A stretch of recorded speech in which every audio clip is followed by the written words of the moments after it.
Olá, seja muito bem-vindo ao canal Bíblia com Francisca. Eu sou Francisca Grenza, teóloga por formação, e te convido a vir participar desta comunidade digital que cresce a cada dia.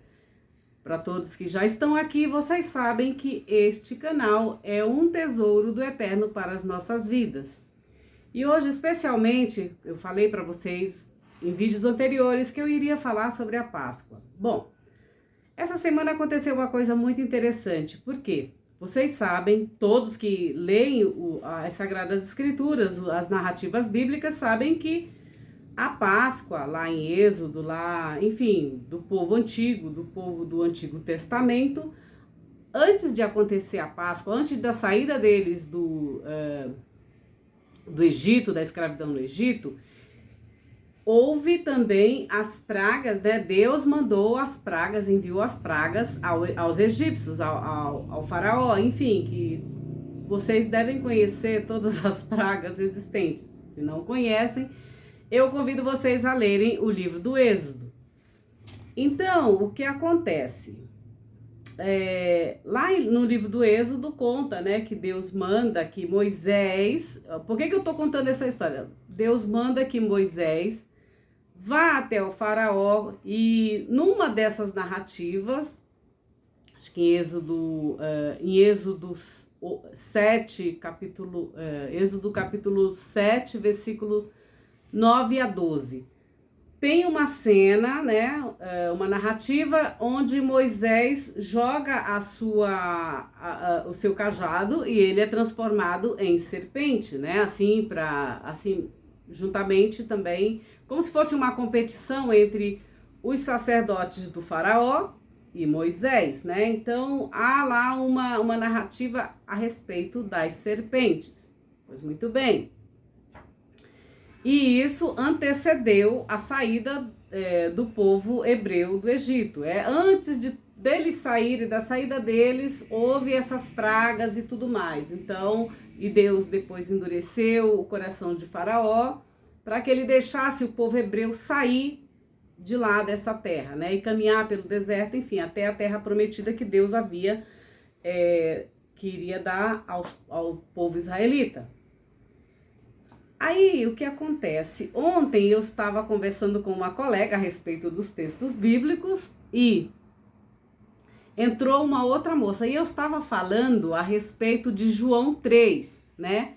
Sobre Jesus ser essa narragem, essa serpente, né? Que é levantada na cruz, né?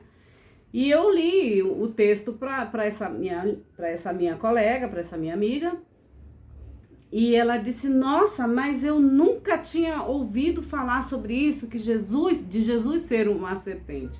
Eu disse: ele foi levantado como uma serpente na cruz. Aí a moça entrou e disse assim: não, mas não foi, e, assim, foi Moisés quem colocou o cajado dele lá para apresentar para o faraó, e o cajado dele se transformou numa serpente. Aí eu peguei e falei para ela: disse, você está confundindo as narrativas. Essa narrativa existe.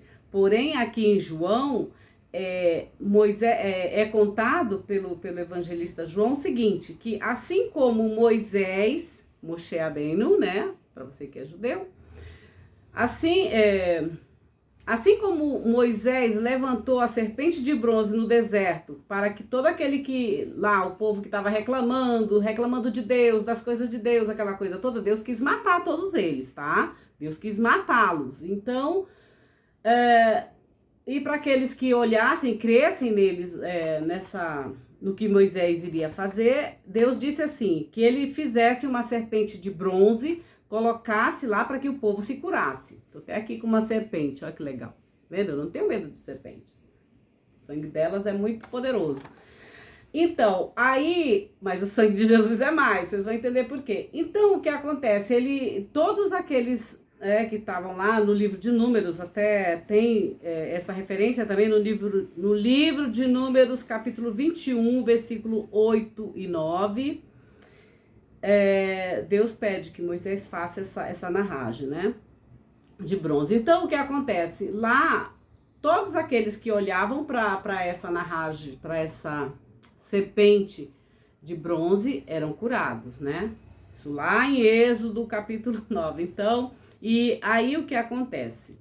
Esse mesmo texto é contado em João 3, João 3:13, né? João capítulo 3, versículo 13, que assim como a narragem, assim como Moisés levantou a serpente de bronze no deserto para que todo aquele que nele crê, olhasse para a serpente, se curasse, assim o Filho do Homem, quem é o Filho do Homem? É Jesus, iria ser levantado no madeiro, numa cruz, para que todo aquele que nele cresce não morresse, né? Mas tivesse a vida eterna. Eu vou ler esse texto daqui a pouco para vocês.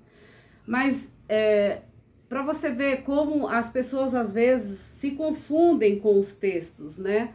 Ou seja, às vezes elas ouvem um trecho, uma unidade literária apenas que é mencionada na igreja, pelo pastor, pelo padre, sei lá, ou uma paraxá feita pelo rabino, elas confundem os textos, né? Então, não, mas não era assim, ou não, era assim. Então, quando não há esse conhecimento, há uma certa confusão, né? Porque quando a gente estuda esses textos na academia, a gente vai buscar as semânticas. Aonde tem serpente? Aí a gente vai ver, por exemplo, que tem lá em Gênesis, que é Bereshit, 3, 1, 5, fala sobre as narragens, que é a serpente. Em Gênesis 49, 17, fala no Novo